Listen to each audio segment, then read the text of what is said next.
নৈতিকতা হারিয়ে ফেলি, আমরা যা কিছু করি ব্যর্থ।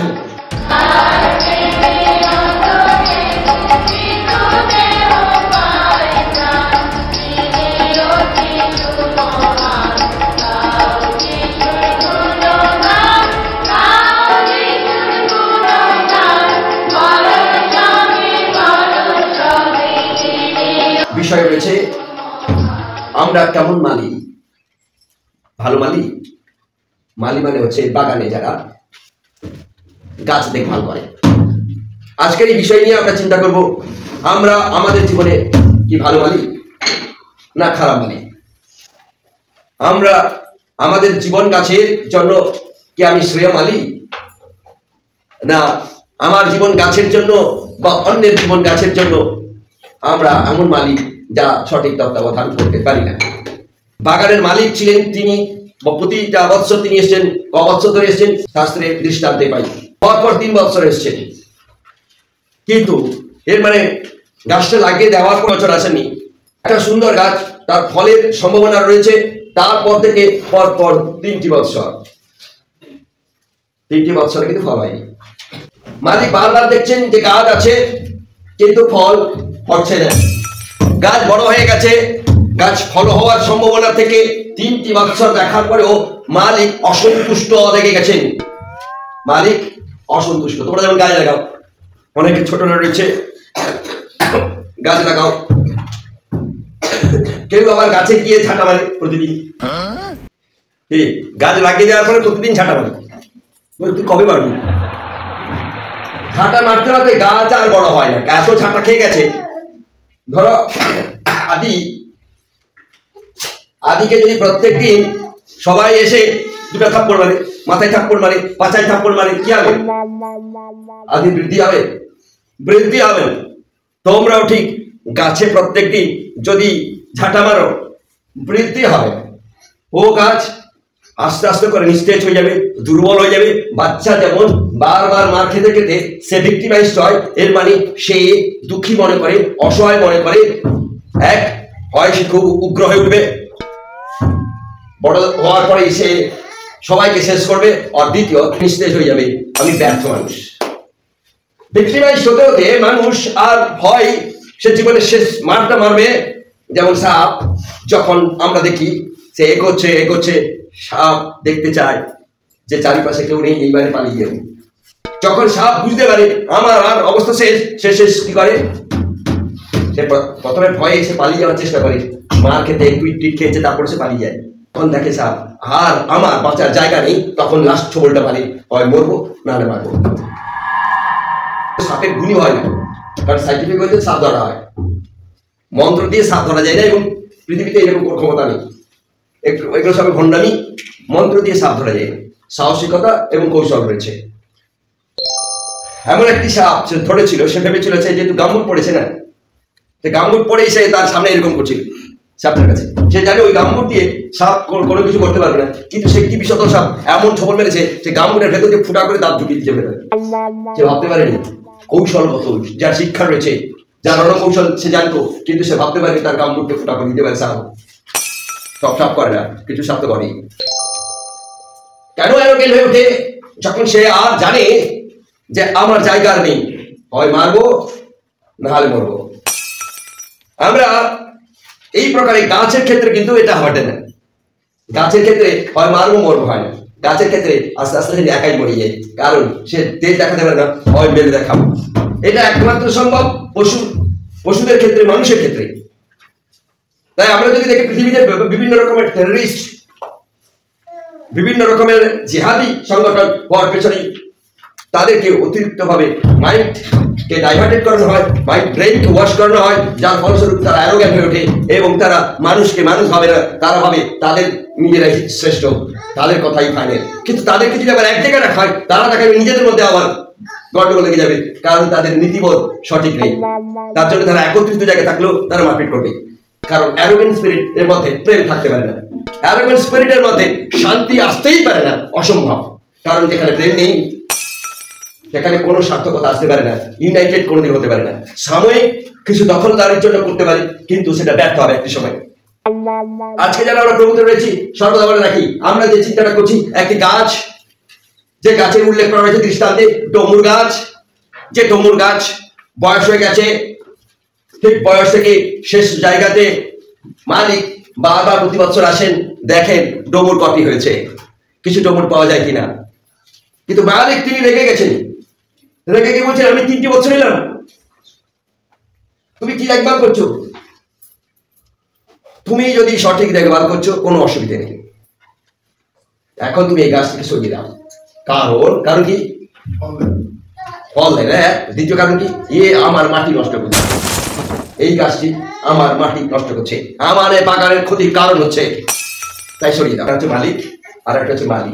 মালি বলছে, প্রভু কি সুযোগ দেন আরেকবার আমাকে। মালি নিজে দায়িত্ব নিয়ে সুযোগ নিচ্ছেন, আমাকে একবার সুযোগ দেন, সুযোগটাই আমি আর 1 বছর পরিশ্রম করবো এই গাছটির জন্য, গাছে সার দেবো, সার দেওয়ার আগে আমি খুশিয়ে দিব। এই যে যারা করো না, সার দেওয়ার আগে কি করা হয়? তাকে আস্তে করে খুশিয়ে দেওয়া হয়, যাতে শেকড় গুলো আলগা হয়ে যায়, আর সার অতি গোড়ায় একদম সুন্দর করে ফেলে দেওয়া হয়। সার দিয়েছে বেগুন গাছে, খুশিয়ে দিয়েছে, ভালো করে দিয়েছে, গোড়ায় বেশি করে সার, বেগুন গাছ কিছুদিনের পরে ছিঁড়ে গেছে।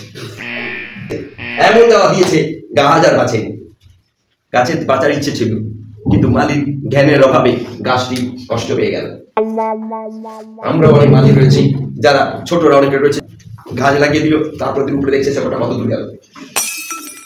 এটা ঘটনা ঘটে এদের চিন্তাতে, প্রত্যেকদিন যাবে গাছটাকে উপরে দেখবে কতটা শেকড় গেল। শেকড় দেখতে চায়, গাছের উপরটা দেখতে চায় না। দ্বিতীয়ত আমার দেখা গেছে কেউ একটু করে প্রেশার মধ্যে চুপ করে জল ঢেলে দিল, প্রতিদিন চুপ করে জল দিল, আবার কেউ প্রচুর জল ঢেলে দিল। মালিকরা খুব দুর্দান্ত মালিক, যে কোন মালিক প্রতিদিন দেখছে শেকড়টা কত দূর যাচ্ছে। আর তুই ওপরটা দেখবি, শেকড়টা দেখবি কেন? তোর তো শেকড় দেখার কথা নয়, শেকড়কে উর্বর করার কথা। চারিপাশে সুন্দর ভাবে জল ধারণের জন্য জায়গা থাকে, মাটি যেন ভেজা ভেজা থাকে, মাটিতে যেন পুকুর না হয়। একে কচুরি পানা লাগিয়েছ নাকি যে জলে হবে? কচুরি পানা জলে হয়, কিন্তু গাছ জলে হয় না। হয় এই যে জুঁই ফুল, ওই ফুল, এগুলো জলে হয়। মনে রাখার চেষ্টা করি কোন গাছ কোথায় হয়, কিভাবে হয়, কতটা জল নেয়, ওগুলো জানতে হবে। গাছের গোড়াতে সত্যিকারে উই লাগছে কিনা সেটা নিশ্চিত হতে হবে, উইও খেয়ে যেতে পারে।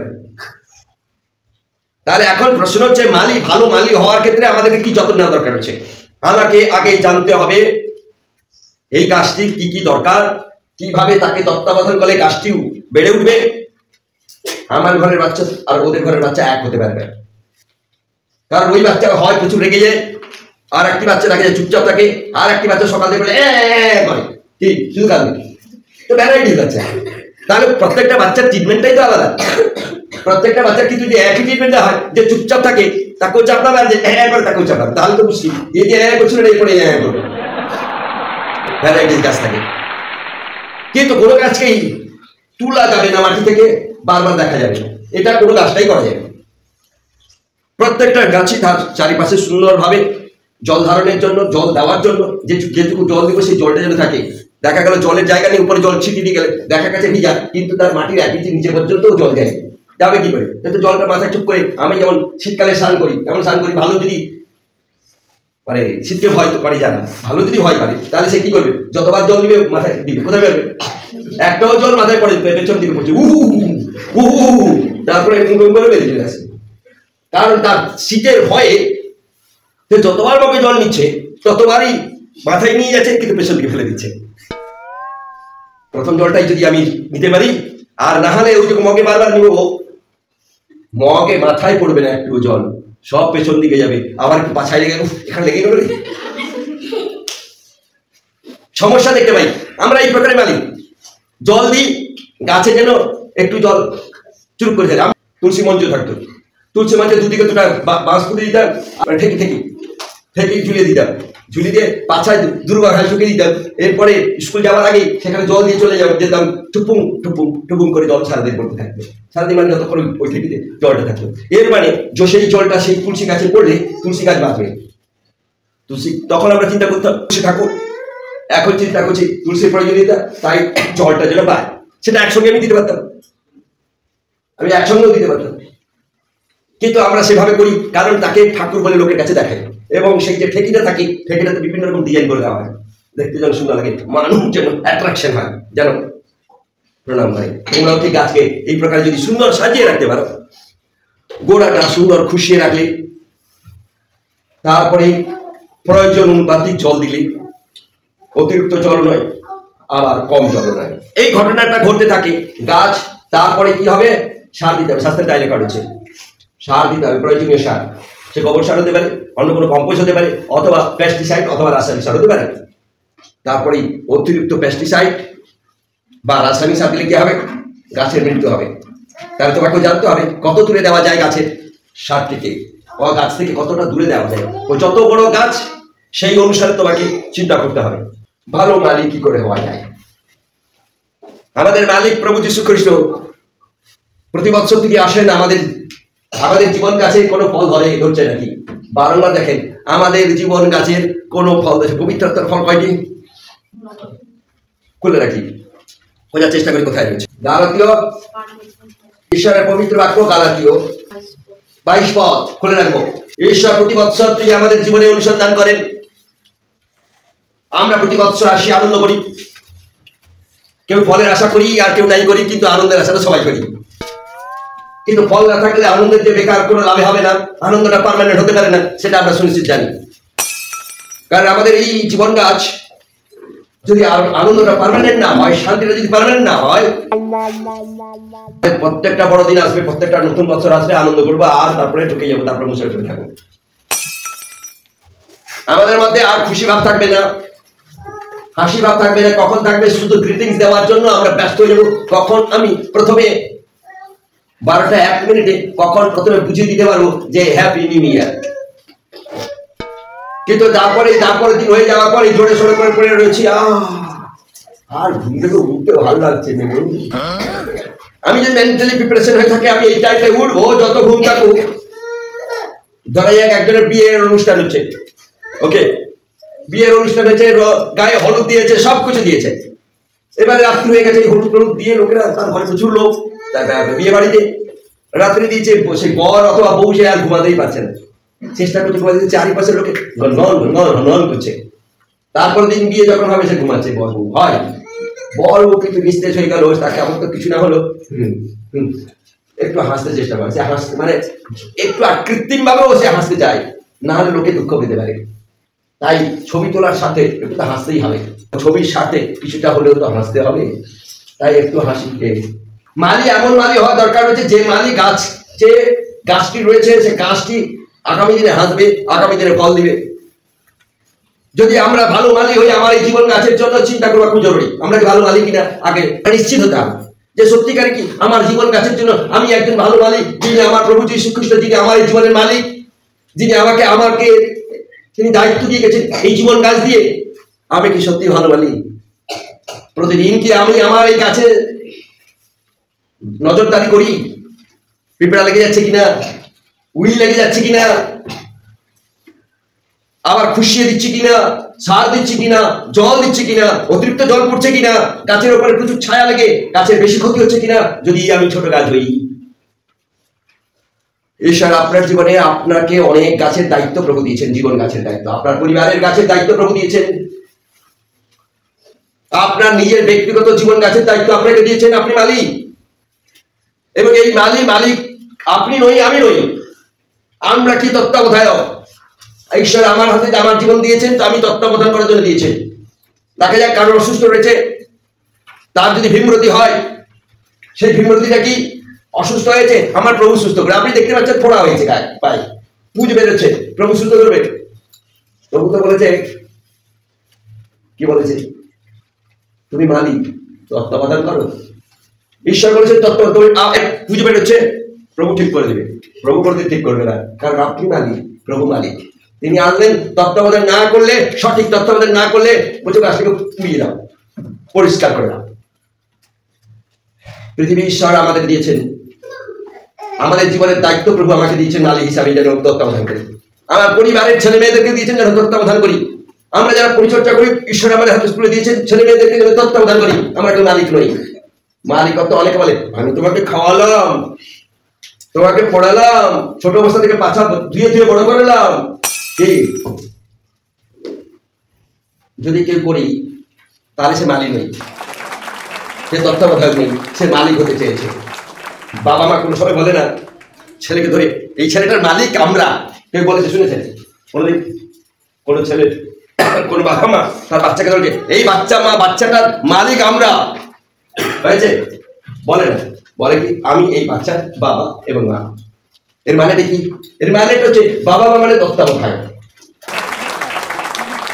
বাবা মা যখন বুড়ো হয়ে যায়, ছেলেটি যখন বিয়ে করে, যুবক মেয়েটি বোন যে মেয়েটি আছে সে যুবতী দেখতে পায় বয়স্ক লোকে যদি কলম না দেয় আরো বিপদ অনেক বেশি। কলম মানে বুঝতে পারছি এখন তো মানে কালো যদি না পায় তাহলে তাকে সকালে উঠতে গেলে বুড়া, বসতে গেলে বুড়া। কিন্তু সেই ছোট্ট ছেলেটি প্রথমে দায়িত্ব কি করেছিল?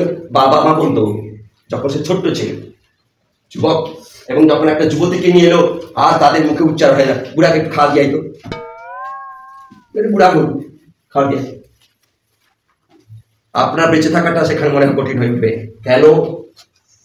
তারা ভালো মালি নেই। তারা বাবা মাকে তত্ত্বাবধান করার জন্য বুড়ো বলে, কারণ তারা ভালো মালি নয়। কোনোদিন শুনেছেন বুড়ো গাছটা এতদিন আছে, বুড়ো গাছটা কেটে দিত? কেউ বলে? অপ্রয়োজন হলে গাছটাই কেটে দেওয়া হয়, কিন্তু কখনো কেউ ভুলেও বলে না গাছটি বুড়ো হয়ে গেছে কেটে দেয়। গাছটি বয়স হয়ে গেছে বলে, বুড়োকে বলে না। আমাদের যে কথার সঙ্গে সঙ্গে যে জিনিসগুলোকে ব্যবহার করি সেগুলোকে আমরা পড়াশোনা করি, পড়ি কি পড়ি? শুধু পড়ি, চাকরির জন্য পড়ি, কিন্তু কোনোদিন শেখাই যে তোর এই ছোট হয়ে বড়দেরকে প্রণাম কর। তখন নৈতিকতা হারিয়ে ফেলি, আমরা যা কিছু করি ব্যর্থ। শিক্ষা মানুষকে যদি সম্মানের জায়গায় না দেয় তাহলে আমি কি করে দাবি করতে পারি আমি সম্মান পেতে পারি? তাই না? তাহলে আমরা দেখতে পাচ্ছি শুধু স্কুলে গেলাম, তোর নাম কি, তোর বাপের নাম কি, কোন গ্রামে থাকিস, বাবার নাম কি, তোর 14 পুরুষের বাবার নাম কি, এগুলো শুধু মুখস্থ। কি লাভ? লোকের বাপের নাম জেনে বাপের নাম জেনে আমার কোনো লাভ আছে? বাবার কবে মরল না মরলো সেটা তো পরীক্ষার জন্য, কিন্তু আসল শিক্ষার জায়গাতে আমরা শেষ হয়ে যাই, ব্যর্থ মালি আমরা। তাই যখন ছেলেমেয়েরা যখন এটা তাদের ভাবা দরকার, তৈরি হওয়া দরকার রয়েছে, তাদের মস্তিষ্কের চিন্তা থাকা দরকার রয়েছে। সকালে উঠে তার বাবা মা কাছে সে ঘুমায়, জড়াজড়ি করে ঘুমায়, পা তো লাগেই, কিন্তু সকালে উঠে সে কি প্রণাম করে? তার বাবা মার নাম নিক নাই নিক, কিন্তু সে তাই কবেই। কারণ এটাই হচ্ছে মালি, সে তার বাবা মাকে সম্মান করবে, এর মানে ঠিকই সঠিক তত্ত্বাবধান করবে। মালি ছোট ছেলে মেয়ে তার দিদিদের কাছ থেকে শিখবে প্রণাম করতে। প্রণাম কর বলবে কেন? ও একাই প্রণাম করবে যেহেতু পা লেগে গেছে। এরকম মালি প্রয়োজন। পা লেগে মেরেছি, ভালো করেছি, সে মালি হচ্ছে ঝাঁটা পিটা মালি। গাছে শুধু ঝাঁটা পিটে, তারও বৃদ্ধি হবে না, তার গাছেরও বৃদ্ধি হবে না, তার কারণ সে ব্যর্থ মালিক। আজকে যারা আমরা প্রবৃত্তি রয়েছি মনে রাখার চেষ্টা করি। প্রথম ধাপটা কি? মালিক বলছেন, জমির মালিক বলছেন, গাছের মালিক বলছেন, দেখো আমি পরপর 3টি বৎসরে এসে দেখলাম গাছটা অতীব বড় হয়েছে, ফলের উপযোগী গাছ হয়েছে, কিন্তু সেই উপযোগী গাছের পরে পরপর 3টি বৎসর আমি এলাম, ফল নেই। গাছ দেখতে সুন্দর কিন্তু ফল নেই। গাছে সুন্দর পাতা রয়েছে, ছায়া দেয়, ফল নেই। যে ডুমুর গাছে, ডুমুর বৃক্ষ, আমাদের এই ডুমুর, একটা ডুমুর রয়েছে যে ডুমুর খাওয়া যায়, রান্না করে খায়, পাকলে খায়, পাখিরা সেখানে ভিড় করে প্রচুর। আমাদের এখানে কোথাও কোথাও সেই ডুমুর গাছ খুব রেয়ারলি রয়েছে। ডুমুর যখন ফল হয় প্রচুর পাখি আসে ওখানে। আজকে এটা ডুমুর গাছের উদাহরণ আছে। আমরা এমন ডুমুর গাছ হওয়া দরকার রয়েছে, এবং তার অন্য পক্ষ এমন মালি হওয়া দরকার রয়েছে, তত্ত্বাবধানটার জন্য জরুরি হয়। যদি আপনার ঘরে ছেলে রয়েছে, মেয়ে রয়েছে, বাবা রয়েছে, মা রয়েছে, আপনি কি ভালো তত্ত্বাবধায়ক? আপনি কি ভালো মালিক? প্রথম কথা আছে আপনি আপনার জীবনে জীবন গাছের ভালো মালিক হতে হবে। আপনার নিজের জীবন গাছের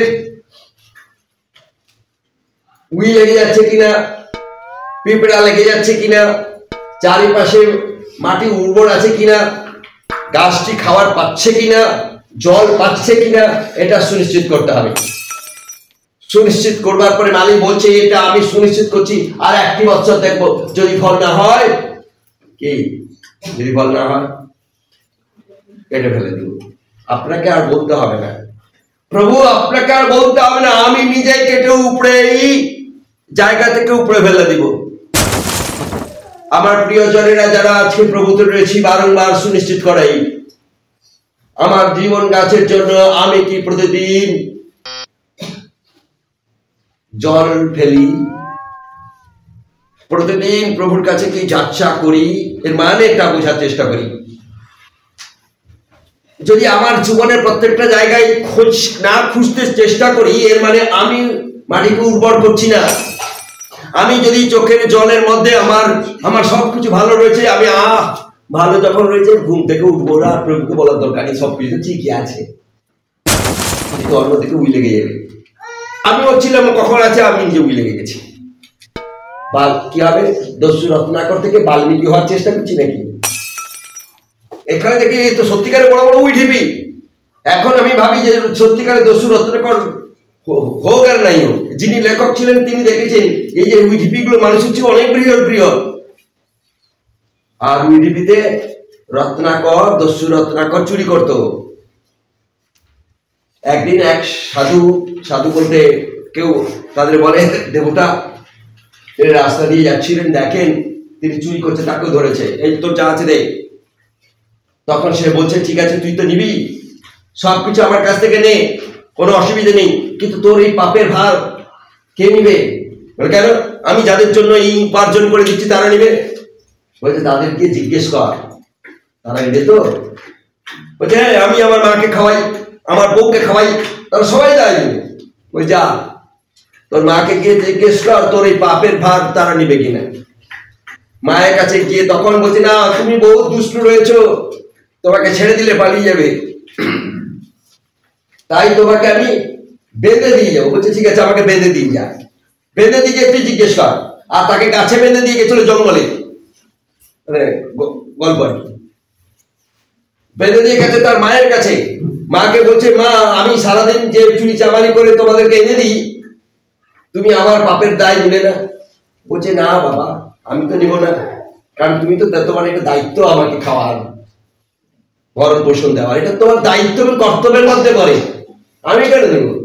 তখন তা আবার বউর কাছে গেছে, এই দেখো আমি যে তোমাকে খাওয়ার এনে দিই, কাপড় এনে দিই, এত কিছু তত্ত্বাবধানের জন্য উপার্জন করি, যেন আমি চুরি করে করি, আমার এই পাপের ভার তুমি নিবে না? বলছে আমি কেন নেব? তুমি তো বিয়ে করেছো, আমাকে ভরণ পোষণ দিবে, কর্তব্য করছো তুমি, এটা তোমার কর্তব্যের মধ্যে পড়ে, কি করে আনছো আমার জানার দরকার নেই। তখন সে ছুটে গেল সেই সাধুটির কাছে, ছুটে গিয়ে বলছি না, আমার দায়িত্ব কেউ নিল না, তাকে খুলে দিয়েছে। খুলে দিয়ে তখন সাধু বলছে এখন কি করবে? না, আমি এখন এই পাপের জন্য আমি এখন ধ্যান করব, আর তারপরে জল মেরে দিবে। জল মেরে দেওয়ার পর সে ধ্যান করছে, ধ্যান করছে, ধ্যান করছে, ধ্যান করছে, ধ্যান করছে, ধ্যান করছে, উই লেগে গেছে। এত ধ্যানে মগ্ন, তার গায়ের টেস্টও পাল্টে গেল, চামড়ার টেস্ট পাল্টে গেল। গল্পের করবো গল্পের করতে কাছে উঠে এমন গায়ের টেস্ট পাল্টে গেল, তার এইভাবে উই লেগে গেল, মানুষ যেন কাঠ হয়ে গেল। আবার কিছু দিনের পরে যখন ফিরে আসে, মনে পড়ল আরে এখানে তো একজনকে আমি করে দিয়ে গেছিলাম, সে তো ধ্যান করছিল, আছে কিনা দেখি। গিয়ে দেখি যখন ডেবি হয়ে গেছে, সে আবার জল মেরে তাকে করতেই তার নাম হয়ে গেল বাল্মীকি। সে কি বলছিল, তাকে বলতে বলে দেওয়া হয়েছিল তুই শুধু একটা কথা বলবি, রাম রাম রাম রাম রাম রাম রাম রাম রাম রাম। সে তো রাম উচ্চারণ করতে পারে, মরা মরা মরা মরা মরা মরা মরা মরা, এই মরা মরা করতে করতে রাম যখন হয়ে গেল, তার উই ঢিপি হয়ে গেল, তারপরে সে সাধু হয়ে গেল, ক্ষমা পাওয়ার উপায় দেখেছিল। তুমিও সারাদিন রাম রাম রাম রাম করবে, উই তোমার গায়ে লাগবে না যতক্ষণ তুমি না মরছো। আরে চামড়া থাকলে উই লাগবে কি করে? চামড়া থাকলে উই লাগে? সাইন্টিফিক হইতে নয়। আজকের দিনে আমরা ঠিক একই প্রকারে যে জীবন গাছ প্রভু আমাদেরকে দিয়েছে মনে রাখার চেষ্টা করি। জীবন গাছটি গল্পের গাছ নয়। এই ঈশ্বর তিনি গাছ দিয়েছেন, এই গাছটি হচ্ছে অতীব তার নিঃশ্বাসিত বায়ু আমার মধ্যে, তার প্রাণের আত্মা আমার মধ্যে রয়েছে। ঈশ্বর তার নিজের হাত দিয়ে তিনি ডেকোরেশন করেছেন, আমাকে একটা খাঁচা দিয়েছেন, খাঁচার মধ্যে তিনি কি দিলেন? ফু দিলেন। এই ফুটা যে দিলেন, গাছটাকে সঞ্জীবিত করেছেন। এবারে তত্ত্বাবধান করার দায়িত্ব আমার আপনার। আমি পড়া হয়েছে, বললাম ফুট হচ্ছে, বেরোচ্ছে, আপনি বলবেন প্রভু ঠিক করে দেবে, কোনোদিন ঠিক করবে না। কারণ গাছের মালিক আপনি, পরিষ্কারটা আপনি করবেন, ওষুধটা আপনি লাগাবেন, প্রার্থনা আপনি করবেন, প্রভুর অনুগ্রহ আপনি চাইবেন। আমেন। তাই ঈশ্বর তিনি যদি সুস্থ করেন করবেন, কিন্তু তত্ত্বাবধানটা আপনার আমার করা দরকার রয়েছে, যে এই জীবনের মালিক যিনি। 2025-এর ক্ষেত্রে আমরা 24-এর ক্ষেত্রে মালিক হয়েছি, ব্যর্থ হয়েছি অনেক হতে পারি। আমার জীবন গাছে ফল হয়নি, কেউ কেউ জল দিয়েছি ওইভাবেই, কেউ কেউ ঝাঁটা পেড়েছি ওইভাবেই, কেউ কেউ খুশিয়ে দিয়েছি, একদম গোড়া কেটে রেখে দিয়েছি, কোদালে কম মেরেছি, গোড়া আউট। কেউ কেউ সার দিয়েছে, একদম গোড়ায় দিয়ে দিচ্ছি, বেশি করে দিয়ে দিচ্ছি, গাছ বাড়বে না, এমন বাড়া বেড়েছে, তারপরে কিছুদিন সবুজ হয়ে গেল, তারপর কিছুদিনের পরে ধুয়ে নিয়ে এত ভালোবেসেছি জীবন গাছে। মালি প্রকার যেন না হয়, মালি যেন সঠিক মালি হয়, সে সঠিক রণকৌশল যেন জানে, যাতে তার জীবন গাছটাকে সুন্দর করতে পারে এবং তার চারিপাশে যে সকল জীবন গাছ রয়েছে সেগুলোকে যেন সঠিক তত্ত্বাবধান করতে পারে। আমি তাই ফিরে আসি, চিন্তা করি, তোমার কাছে ফল হচ্ছে তো? তোমার জীবন গাছে ফল হচ্ছে তো? আপনার জীবন গাছে ফল হচ্ছে তো? পড়ি সেই ফলগুলো। আপনার ফল প্রেম, আনন্দ, শান্তি, দীর্ঘসহিষ্ণুতা, মাধুর্য। একটা একটা করে পড়াশোনার চেষ্টা করি। প্রথম যে ফলটি হচ্ছে কি ফল? প্রেম। এই প্রথম ফলটিকে চিন্তা করি, 9টি ফল দেওয়া রয়েছে ওখানে। এই 9টি ফল কমপ্লিট ফল আমার জীবন গাছে যদি ধরতে থাকে, তাহলে তুমি সুনিশ্চিত মনে রাখবে তুমি যে রাইট পথে রয়েছো, রাইট মালি তুমি। তোমার গাছকে, তোমার জীবন গাছকে তত্ত্বাবধান করেছো। তোমার পরিবারে বা আপনার পরিবারে যদি আপনি সঠিকভাবে তত্ত্বাবধান করছেন, এই 9টি ফল আস্তে আস্তে করে বৃদ্ধি পাবে, অথবা যার ছিল না সেটা ঘটতে থাকবে। প্রথম হচ্ছে প্রেম, ভালোবাসা নয়। আমি বাংলা মিনিংটাকে বিচ্ছিন্ন করতে চাই না। কখনো কেউ শুনেছেন যে আমি তোমাকে প্রেম করি? এই বলে নাকি? সবাই বলে আমি তোমাকে ভালোবাসি। পার্থক্যটা এখানে, এই ভাষার মধ্যে অনেক ফেরাক রয়েছে। এই প্রেম আর ভালোবাসার মধ্যে ফেরাক তো থাকেই। ভাষা যদিও চলিত আর সাধু, কিন্তু প্রেম প্রেম প্রেমটা যিশু তিনি বললেন আমি তোমাদের প্রেম করি বললেন, কিন্তু পিতা ঈশ্বর তিনি বলেন আমি জগৎকে এমন প্রেম করি যার ফলস্বরূপ আমি আমার একমাত্র পুত্রকে দান করলাম, যদি তোমরা তাতে বিশ্বাস করো তোমরা বিনষ্ট হবে না, তার পরিবর্তে তোমার জীবন গাছ কিভাবে অনন্ত জীবন পাবে। আমেন। এখানে প্রেমটা সেই প্রেম, যিশু কখনো বলেনি আমি তোমাকে প্রেম করি, বলেছেন? বলেছেন কোথাও দেখেছো বা ঈশ্বর বাক্যে দেখেছো? তিনি কুশের, তিনি যে ছাত্রী বাণী বলা হয় সেকে কেউ বলে কুশীয় বাণী, কেউ বলে প্রেমের বাণী। আচ্ছা সেই প্রেম বাণী কি কোথাও লেখা রয়েছে সেখানে আমি তোমাকে প্রেম করি? তিনি তার প্রত্যেকটি ওয়ার্ডে তিনি বুঝিয়ে দিচ্ছেন কেমন প্রেম করেন। কিন্তু আমরা কি করি? আমরা উল্টে করি। আমি তোমাকে খুব ভালোবাসি, জানো, ভালোবাসি, খুব ভালোবাসি, তার জন্যই আমি আসি। আর আমার প্রভু তিনি বলছেন আমি তোমাকে এমন ভালোবাসি, আমার অ্যাকশনে আমি তাই পুষে যাই। আমি অ্যাকশনে তোমাকে ভালোবাসি, ভাষা দিয়ে ভালোবাসি না। আমার ঈশ্বর সদা প্রভু তিনি তার প্রেমকে প্রদর্শন করেছেন তার একজন পুত্রের মতো দিয়ে, যে এই প্রেমকে যারা যাদের জীবনে সত্যিকারে তার চিন্তাধারায় যদি তার জীবন গাড়িকে, জীবন গতিকে, জীবন গাছকে তত্ত্বাবধান করে, প্রভু তার জীবনে আশীর্বাদ নিয়ে আসবেন অবশ্যই। সেখানে সে যদি বলে আমি হিন্দু হয়ে কেন করবো, আমার যায় আসে না, হিন্দু হলে প্রভু তাকে আশীর্বাদ করবে। সে যদি খ্রিস্টান হয়, যদি সেই এই জীবন গাছের এই মালিক দ্বারায়, এই মালিকের দ্বারায় যে চিন্তাধারায় যদি তত্ত্বাবধান করে, তার সে যে ধর্মেরই লোক হোক না কেন ফল অবশ্যই আসবে। তাই ফিরে আসি, প্রভু দয়া চাই আমি কেমন মালি দেখার চেষ্টা করি। প্রেম আনন্দ কি এখানে সুখ বলেনি, এখানে বলেছে আনন্দের কথা বলেছে। আপনার জীবনে অনেক সমস্যা থাকলেও আপনি কি খুশিতে চেয়ে আনন্দটা আপনার মধ্যে বিরাজ করছে? তো আনন্দ নিত্যস্থায়ী, প্রেম নিত্যস্থায়ী। আপনার জীবনে নানা রকম আন্দোলন হতে পারে, সমস্যা হতে পারে, জটিলতা হতে পারে, তারপরে ভেতরে ঈশ্বর তিনি আপনার মধ্যে শান্তি দেবেন। আপনার শান্তি ভঙ্গ করার জন্য লোকেরা চারিপাশে নানা রকমের সমস্যা তৈরি করতে পারে, তারপরে আপনি নির্ভয় থাকবেন। যেমন অনেকে আমরা হাতি ভয় করি, হাতি তো সবাই ভয় করে, আমিও করি, কিন্তু আপনি প্রবল লোক, আপনি কি জানেন? আপনার মনের মধ্যে যদি শান্তি থাকে আপনি জানেন যে আপনি চলে গেলেও আপনার প্রবলেম হবে না। শান্তি যদি না থাকে আপনাকে থমকে যেতে হবে, না যাই ভালো। কিন্তু আপনি কি করলেন? আমি যিশু লোক, সামনে হাতির সামনে গিয়ে লড়বো, কি হবে? হাতি বলবে আদরটা করে দিয়ে আয়, তোকে এমন আদর করবে হাত দিয়ে, হাতির আবার তো হাত নেই, যাই হোক যে হাতটি আছে হাতটি দিয়ে সুন্দর গায়ে একটু করে দিয়ে মালিশ করে দিবে, এমন মালিশ করা করবে আর বালিশ হয়ে তুমি ঘরে ফিরবে। মানুষ হয়ে ঘরে ফিরবে না, বালিশ হয়ে ঘরে ফিরবে। পুটলা করে দিয়েছে। দীর্ঘ সহিষ্ণুতা মনে ধৈর্য ধরবার ক্ষমতা, ধৈর্য আপনার মধ্যে প্রচুর থাকার খুবই জরুরি। যারা পরীক্ষা দিয়ে দেবে তাড়াতাড়ি পড়বো, তাড়াতাড়ি পরীক্ষা দিয়ে ঝামেলা শেষ, সব বিদ্যাসা করে যাবো, বছরে 2টা ক্লাস 3টা ক্লাস পাস করে চলে যাবে। কিন্তু ধৈর্যশীল থাকতে হতে হবে, অপেক্ষা করতে হবে, টাইমে লেখা এবং ফলের আশা করা। ধৈর্য আপনার জীবনকে প্রতিষ্ঠিত করে।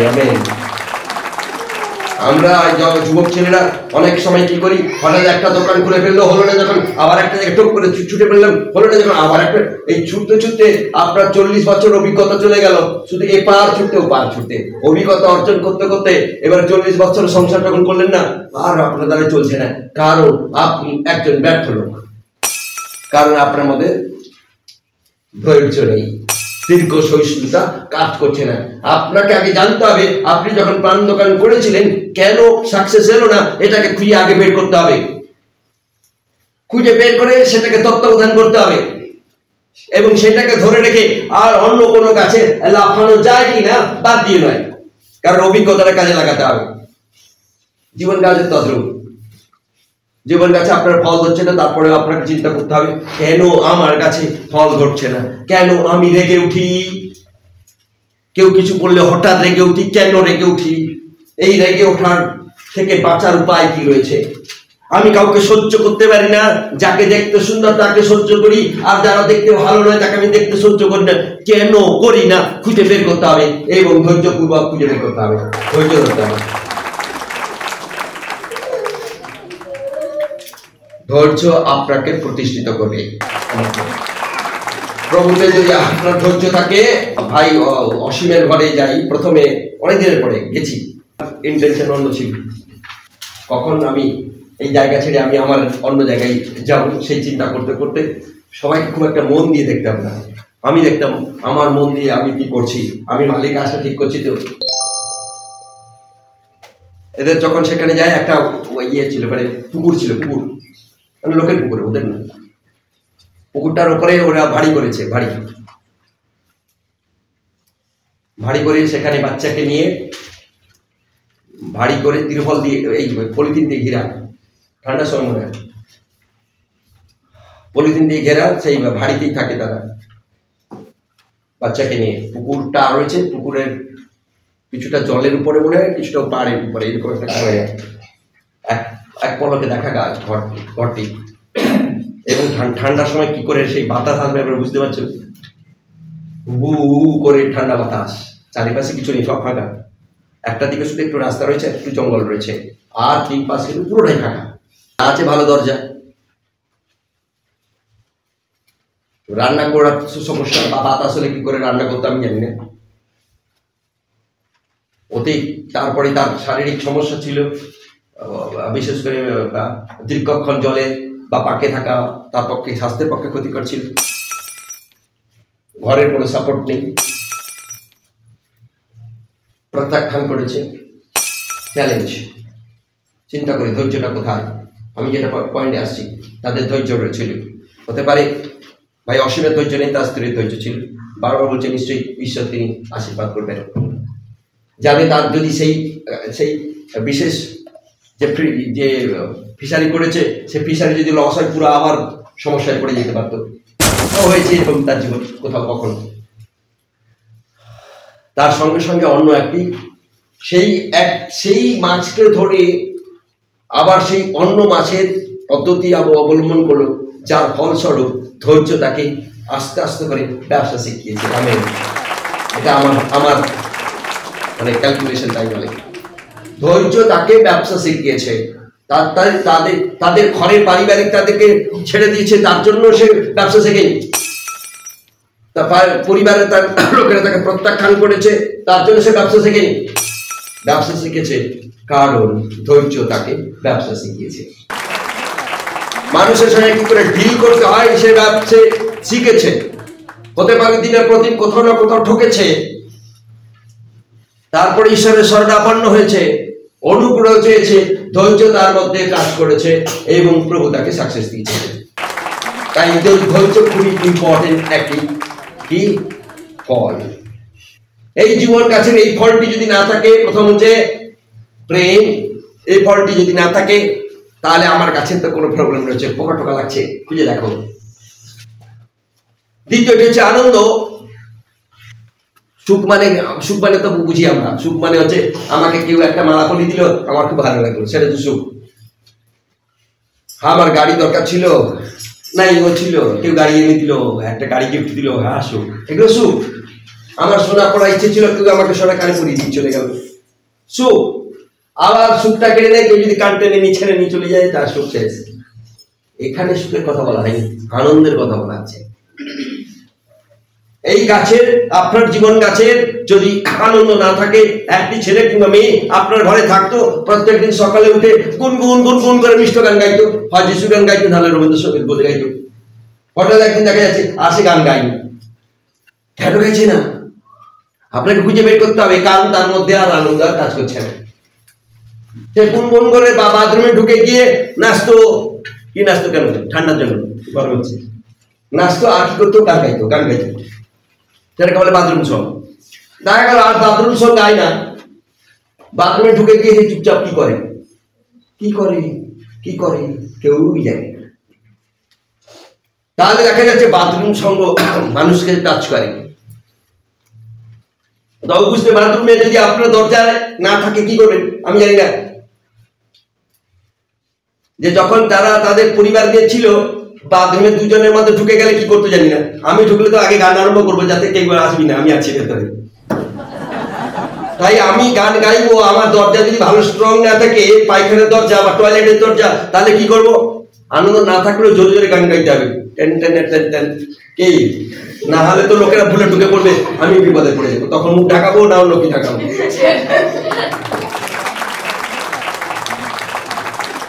তাই দরজা যাদের নেই, আমরা যখন তিলামণিতে ছিলাম, সে আর এক মুশকিল।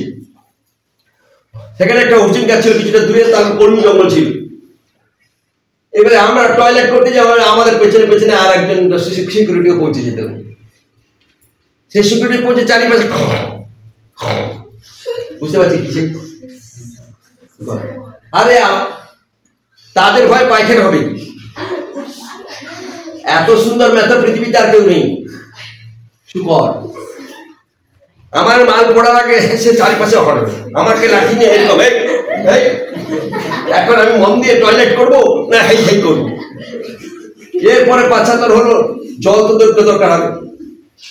এই যে বিভৎস ব্যাপার। এখন কিন্তু লোকালয় বেড়ে গেছে, যেখানে এই সুযোগ আছে কিনে জানি না। বাইরে তো করার অপরাধ, সেটাও একটা বিষয়, কারণ শাস্ত্রে লেখা রয়েছে তোমার মন, ঈশ্বর বাক্য দিয়েছে একটা দিন, তোমার মন মাটিতে পুঁতিয়া গেল।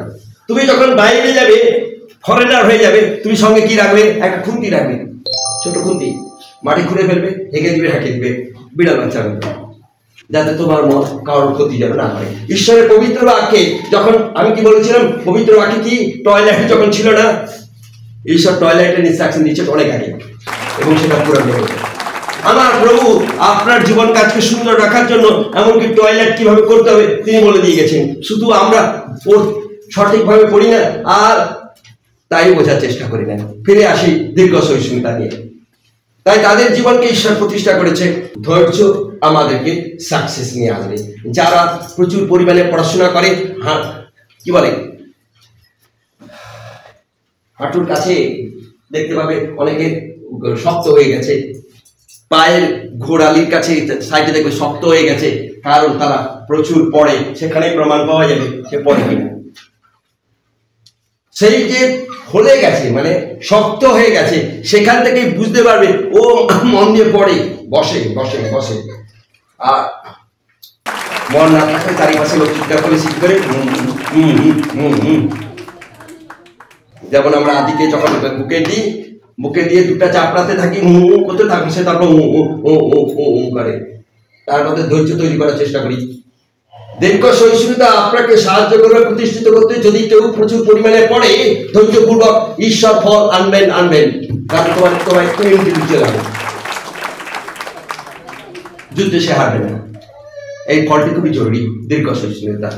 মাধুর্য, লাভলি। মধুর টেস্ট আর চিনির টেস্টের মধ্যে অনেক ফারাক রয়েছে। যারা মধু খায়, বেশি খেলে সমস্যা রয়েছে, ঠিক আছে, কিন্তু মধুর টেস্ট আপনাকে মধুময় করে দেবে। 1 কেজি চিনির দাম 40 কি 42 কি 45 টাকা, আর 1 কেজি মধুর দাম কত জানি? 300 টাকা। আর 1 কেজি গুড়ের দাম 60 টাকা হতে পারে। তাহলে মধুর তো কোনো একটা ভ্যালু রয়েছে। তাহলে মধু থেকে তো লোকেরা চিনি করতে পারতো। মধু থেকে 300 টাকার মধু কিনবে আর 41 টাকার মধু বিক্রি করবে, হয় এরকম ব্যবসা কোনোদিন শুনেছো? মাধুর্য আপনার জীবনের জন্য যেন দেখা যাক, একটি লোক দিনের পর দিন সে স্নান করে না, তুমি জানতে কি তাকে জড়িয়ে ধরে বলবে, তুমি কত সুন্দর বলবে, ভুলেও বলবেন যে বেটা স্নান করেনি, আমি তার পাশে যাবো, দুধ গন্ধ। আরে গন্ধ না হলে বলবো গন্ধ, দেখা যাবে চারিপাশে ফুসফাস করে জল নিচে কি নিচে সেন্ট। আমি এক তেল এতে প্রায় তার দোকানে তেল ঢোকাই, এখানে হঠাৎ তার ম্যানেজার হঠাৎ সামনে এসে পৌঁছে গেছে। ওই শাশুড়ি কি আপনি শুনুন না, হঠাৎ পকেটে একটা জিনিস ঢুকিয়ে দিচ্ছে। আরে কি ঢুকাচ্ছে দেখি, যখন সেন্ট পারফিউম, আমি নিজেই ব্যবহার করি পারফিউম। তারপর আমি ঠিক আছে, আমিও নিয়ে নিলাম, আচ্ছা এসে পারফিউমটা যদি কেউ চায় আমি নিয়ে দিতে পারি। এরপরে আমি এখন আমাকে ভাবতে হবে যে আমি কি অপরিষ্কার ছিলাম, সে আমাকে সেন্ট মেরে দিচ্ছে, ভালোবেসে দিচ্ছে পারফিউমটা, যেন আমি পারফিউমটা ব্যবহার করি। কিন্তু যারা স্নান না করে কন্টিনিউ পারফিউম ব্যবহার করে, নিশ্চয়ই তুমি তার কাছে গিয়ে বলবে না, হ্যালো হাই তুমি কত সুন্দর। মাধুর্যটা বেরোবে ভেতর থেকে।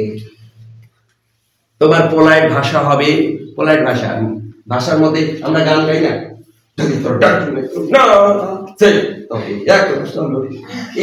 এটা হলো এটা মাধুর্য আছে এর মধ্যে নাই, রক, সব থেকে রক। এই কথাগুলো যেন আমরা যখন কথা টিউন, আমরা যখন রেগে উঠি আমাদের কথা টিউন, আমরা যখন চুপচাপ থেকে কথা টিউন, আমরা যখন ঘুমিয়ে কথা বলে একটা টিউন, কি সব টিউনটাই আলাদা।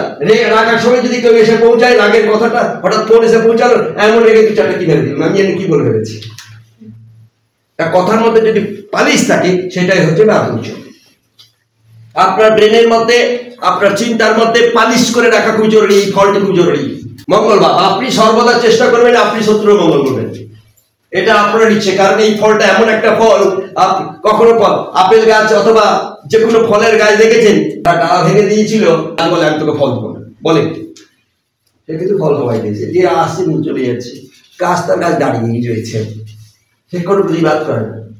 মঙ্গল দেখি মঙ্গলটা কেমন, গাছ যে গাছে লোকেরা ডালা কেটে নিয়ে গেছিল, যে গাছে ছাল ছাড়িয়ে নিয়ে গেছিল, আবার কিছুদিনের পরে ওই গাছে ফল নেওয়ার জন্য সে এসে হাজির হয়ে গেছে।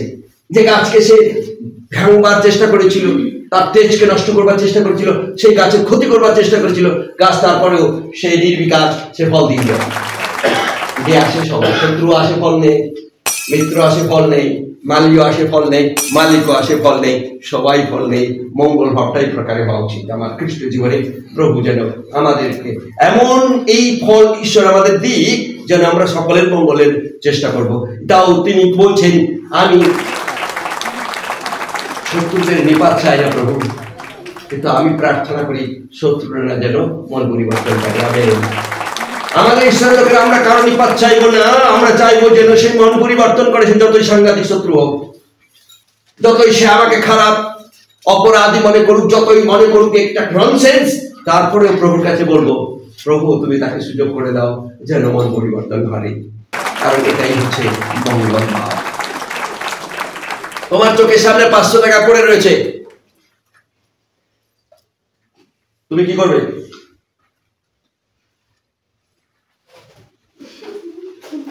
করবে? কখনো সেদিন বলেছিলাম, তখন দেখেছো? কেউ করে না। সবাই দেখে কোনটা? ঢুকে এটা বিশ্বস্ততা। আমরা কখন যখন 500 টাকা দেবো, প্রথমে দেখবো প্রভুর দিকে, প্রভু তুমি ছাড়া কেউ নেই, তাই নিলাম। এটা কার গো? কারণ আমাকে প্রভু দেখেছে, বলছে পাতালেও আমি আছি, ঊর্ধ্বেও আমি রয়েছি, কারণ আমি সারা বিশ্ব ব্রহ্মাণ্ডের নিয়ন্ত্রণকারী মালিক, আমি সর্বত্র বিরাজ করছি। প্রভু তুমি আমাকে দিয়েছো, ইচ্ছা ছিল 500 টাকা, কিন্তু খেয়ের মালিক আমি নিতে চাই না। বিশ্বস্ততার সূত্রে তোমার মতে এই ফলটি কাজ করেছে, তাই তুমি হ্যান্ড ওভার করবে। ঈশ্বর বলছেন তুমি বিশ্বস্ত হও। ঈশ্বর বলেননি তুমি চুরি করিও না, সেটা অন্য বিষয়। ঈশ্বর বলছেন তুমি বিশ্বস্ত হও। যদি আমার মেয়েরা বিশেষভাবে এই অভ্যাস নেই, নিয়ে নেওয়া খুব একটা কম আমি দেখেছি, তার জন্য মনে হয় তাদের জীবনে এই বিশ্বস্ততা একটা চরিত্র কাজ করছে, প্রতিটি মেয়ের জীবনে। এই বিশ্বস্ততাও একটা কি ফল, এই ফলটা খুবই জরুরি। এই জীবন গাছের ফলেই যেন বিশ্বস্ততা থাকে। মৃদুতা মানে তো বুঝি, ভারী এটা মৃদুতা। বলছেন হ্যাঁ এটা কি মৃদুতা, এটা কি মৃদুতা হলো, মারবো চড় বললো এটা মৃদুতা। তিনি বললেন দেখো হে নারী, এরাও তোমাকে দোষ দেয়নি, আমি তোকে দোষ দিচ্ছি না, কিন্তু তুমি আর এই কাজটি করো না। তোমার নিয়ে বিচার আসে, তোমার নিয়ে এত কথাবার্তা হচ্ছে, নিশ্চয়ই তো ডামনে কুচ কালাই হ্যাঁ, নাহলে এখনো বলবে কেন? আমরা করি না বিচারটা। সবাই যখন বলছে নিশ্চয়ই তো কিছু সত্যতা রয়েছে, কিছু বললেন না, মৃদুতার বিচার দেখি। আমার প্রভু যিশু আমাদের যে সম্পূর্ণ ফলগুলো ছিল সেগুলো আমরা বিচার করতে পারি। সবাই যখন বলছে নিশ্চয়ই তো কিছুটা একটা হয়েছে, না হলে কেন, হেই তুমি কেন করো, দিবা এমন না। যিশু বললেন হে নারী, এরাও দোষ দিতে পারেনি, তোমাকে আমি বাঁচালাম, এটাও বলেনি। এদের কাছ থেকে তোমাকে আমি বাঁচালাম বলেনি। বলছে কি এরাও তোমাকে দোষ দিতে পারেনি, আমিও তোমাকে দোষারোপ করছি না। তিনি বুঝিয়ে দিলেন আমি পিতা ঈশ্বর, আমি দোষ দিতে পারতাম, আমার বিচার করার ক্ষমতা ছিল, কিন্তু আমার মৃদু প্রেম তোমার প্রতি। মেয়েটি কাঁদছিল, যিশু পায়ের কাছে পড়ে কাঁদছিল। যিশু যে সমাধান করতে পারবে সেই ব্যভিচার মেয়েটি জানতো। যিশুর হাতে যে প্রচুর ক্ষমতা রয়েছে তাকে আইডেন্টিফাই করতে পেরেছিল সেই ভদ্র মহিলাটি। পাপীরাই একমাত্র আইডেন্টিফাই করতে পারে আমার সৃষ্টিকর্তাকে, কারণ মরণের দিনেই সেদিন সেই চোরটি বলেছিল প্রভু তুমি যখন, কত মৃদুতা দেখি চোরটির মধ্যে, যে চোরটিকে পাশে ঝুলানো হয়েছিল মৃদু চোর একটি ছিল। বলছে তুমি যখন প্রভু পরম দেশে যাবে, সে জানতো যে পরম দেশে যিশু যাবে, যদি যাও বলেনি, বলেছিল যখন তুমি পরম দেশে যাবে আমাকে স্মরণ করবে বলেনি। তিনি বলেছিলেন পরম দেশে নিশ্চিত তুমি যাবেই, তাই আমাকে স্মরণ করবে, যদি কথাটি উল্লেখ এখানে। যিশু বললেন মৃদু দাবান্ত দেখি, এক মৃদু আর এক মৃদু আমার প্রভু তিনি উত্তর দিচ্ছেন অদ্বৈত তুমি আমার সঙ্গে পরম দেশে যাবে। তিনি বলেন কেন চুরি করতে গেছিলি, আমাকে কি জানতে না? বারবার কতবার বলা হয়েছে, আমার শিষ্যরা তোমাকে বলেনি বারংবার চুরি করো না, চুরি করো না, বারবার চুরি করেছো, আর এখন বলছে আমার সঙ্গে যাবে, আমি তোমার বোঝা নিয়ে যাবো। যিশু বললেন না, যিশু বললেন অদ্বৈতবি পরম থেকে মৃদু, এই অসীম মৃদুতা। আপনার জীবনে আপনার ছেলে মেয়ে যখন অপরাধ করে, আপনি তারপরে বলেন না এটা অপরাধ করছিস, আমি তোকে একদম আজকে ভাগ, আমি ওরকম করতাম। তাই মহাপ্রভু তার মিষ্টতা দিয়ে, তার মৃদুতা দিয়ে বললে না আর তুমি করো না, অদ্বৈতবি পরম দেশে যাবে। ক্যারেক্টার গুলো দেখি, মৃদুতার ক্যারেক্টার। যিশু হিংসা ছড়ালেন না, তিনি প্রেম দিলেন। ইন্দ্রিয় দমন, পঞ্চেন্দ্রিয় আমাদের মধ্যে রয়েছে, তাই না? ইন্দ্রিয় দমন বলতে একটা ইন্দ্রিয় নয়, আমাদের মধ্যে পঞ্চেন্দ্রিয় রয়েছে।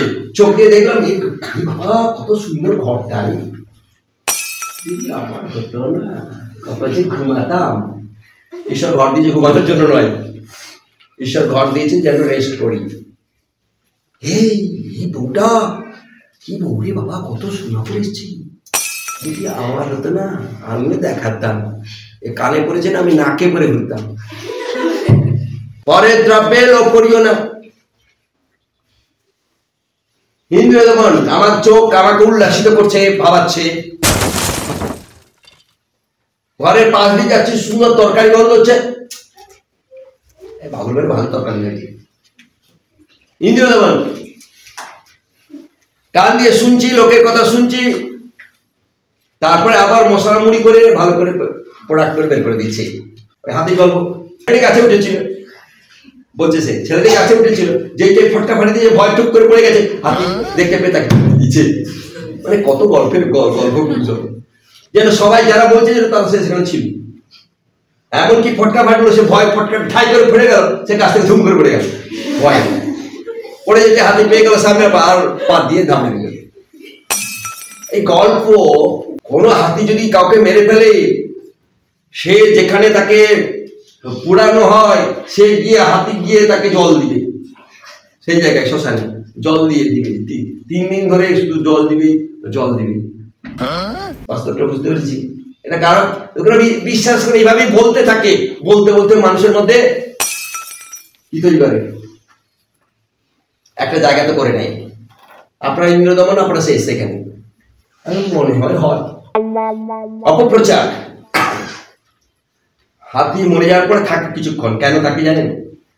থাকার কারণ আছে, এখানে সাইন্টিফিক ওদের কারণ আছে। কারণ যাকে সে মেরে ফেলেছে সে জানে উঠে যদি আবার আমাদেরকে গুতানি দেয়, তাই সে ছেড়ে যায় না, একজন একজন পাহারা দেওয়ার চেষ্টা করে। এবং একটু পেলে তখন তাকে পুলিশ নিয়ে যায়, পোস্টমর্টমে নিয়ে যায়। কিন্তু কোথায় পোড়ায় হাতি কি জানে? তাহলে জলটা কোথায় দিতে যাবে? এটা ভুয়া কথা না। হাতি সকল সময় চেষ্টা করে, যখন একবার কাউকে চোট মেরেছে, সে চোট মারার সঙ্গে সঙ্গে সেখান থেকে যাবে না, তার কারণ সে জানে আমার উপর আক্রমণ হবে। তাই তারা দলবদ্ধ ভাবে সেখানে অপেক্ষায় থাকে, যদি কেউ আসে আবার ইমিডিয়েট তারা আক্রমণ করবে। আমাদের আউটলেটের সামনে আমি যাচ্ছি, কিছু দল চাঁদা তুলছে, আমি চাঁদা দিব না ভাই। তখন সে তখন তো আমার এত বড় দাড়ি ছিল না, সুন্দর সুন্দর কালো কালো দাড়ি ছিল, ধরেছে ওই দাঁড়িয়ে ধরে তোকেও আমি পুষে দিব, আমি তাতেও আমার ঠিক রয়েছে, কিন্তু আমি চাঁদা দিব না। তারা জানে কুশে দিতে জানে, কিন্তু প্রেম করতে জানে না। কিন্তু আমরা জানি কুশে গেলেও আমরা প্রেম করতে জানি। ফলটা আমার ফলটা হচ্ছে এই 9টি ফল আপনার কাছে যদি না আসে, আপনাকে কেন আমার মধ্যে প্রেম নেই? আমি দেখলে আমার বোনকে দেখলে রেগে উঠি, আমার ভাইকে দেখলে রেগে উঠি, আমার পাশের কাউকে দেখলে রেগে উঠি, কেন রেগে উঠি? ফল আসছে না কেন? আমি সবসময় শুকিয়ে থাকি, এত ঘুমের পরে তারপরে শুকিয়ে থাকি কেন? আমার মধ্যে শান্তি বিরাজ করছে না কেন? আমি লোকের জিনিস দেখলে আমার মধ্যে লোভ চলে আসে, যেন নিয়ে নেওয়ার ইচ্ছা একটা প্রবল কাজ করছে। চোখে দেখলে লোককে আমি উপহাস করি। হ্যাঁ, এই আবার পাস করেছে, কি পাস করছে জানি, ওর চাকরিটা করেছে, পয়সা দিয়ে চাকরি করেছে। আরে ওর চাকরি করলো কিভাবে করলো, অত ইন্টারেস্ট কেন ভাই? আমার করেছে ভালো। যদি এই ফল আপনার জীবনে না থাকে, আপনাকে বারবার খুঁজে বের করতে হবে। কলসিওতে গিয়ে ফল দেখার চেষ্টা করুন। আপনার কাছে এই ফলগুলো যদি না ধরেছে, প্রভুকে বলুন, আজকে প্রভু তুমি আমার জীবনের মালিক, এই জীবন কাজ আমাকে দিয়েছো, আমি মালিক হিসাবে তত্ত্বাবধান করছি। আর সেই তত্ত্বাবধানের সঙ্গে আমি 4-5টি উর্বর করে তুলবো, আমি সার দিব, আমি জল দিব, আর 1 বছরের মধ্যে আমি এমন ফল তৈরি করবো যে ফল তোমার গৌরবের জন্য হয়। আমার জীবনে ফল থাকবে, শান্তির ফল, আনন্দের ফল, প্রেমের ফল, দীর্ঘ সহিষ্ণুতার ফল, ইন্দ্রিয় দমনের ফল, বিশ্বস্ততার ফল। আর এই ফলগুলো তুমি দাও। আমি যদি নাছাড়বান্দা হই, প্রবাসের সহিত যদি নাছাড়বান্দা হই, কন্টিনিউ যদি নাছাড়বান্দা হই, আমার প্রভু তিনি বিশ্বস্ত প্রভু, তিনি ফল দেবেন। ফল হয় বিফোর 1 বছর যাওয়ার পূর্বে আপনার জীবনে ফল আসবে। যখন আপনার চোখের জল পড়বে, যখন আপনার হাঁটু গাড়া শিখবেন, যখন আপনি ঈশ্বরের বাক্য ধ্যান করবেন, প্রভু আপনার জীবনে ফল নিয়ে আসবে। যে ফলগুলি আপনার জীবনে ছিল না, সেই ফলগুলি আস্তে আস্তে করে বৃদ্ধি পাবে এবং লোকেরা দেখতে পাবে, এবং প্রভু তখন বলবেন, আর এই গাছটিকে আমি কাটবো না কোনো মতেই। মালিক আপনাকে বলবেন, তুমি আর এই গাছটি কেটো না।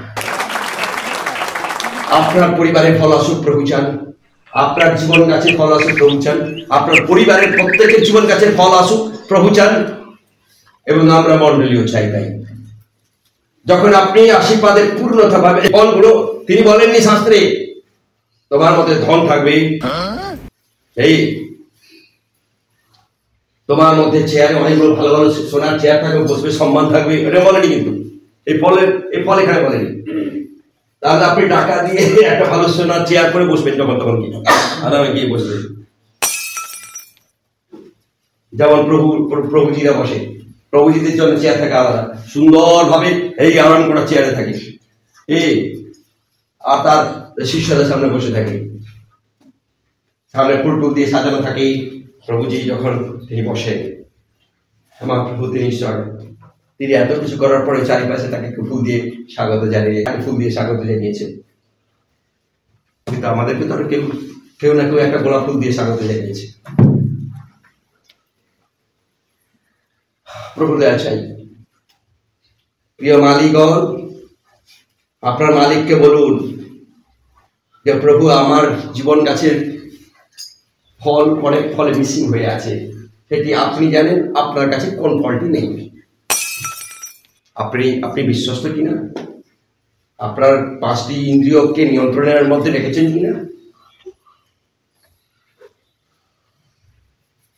আপনি দীর্ঘ সহিষ্ণু কিনা, আপনার মধ্যে আনন্দ আছে কিনা, শান্তি আছে কিনা, প্রেম আছে কিনা, আপনি মধুময় কিনা, আপনার মধ্যে মঙ্গল ভাব আছে কিনা, এসব কিছু বাছাই করে আপনি দেখুন। যদি না থাকে, প্রভুর কাছে আজকেই নাছাড়বান্দা হয়, প্রতিজ্ঞা করুন, এই ফল নিয়ে আসবেন, আমার কাছে ফল নিয়ে আসবেন। আর প্রভু তিনি অকাতরে দেন।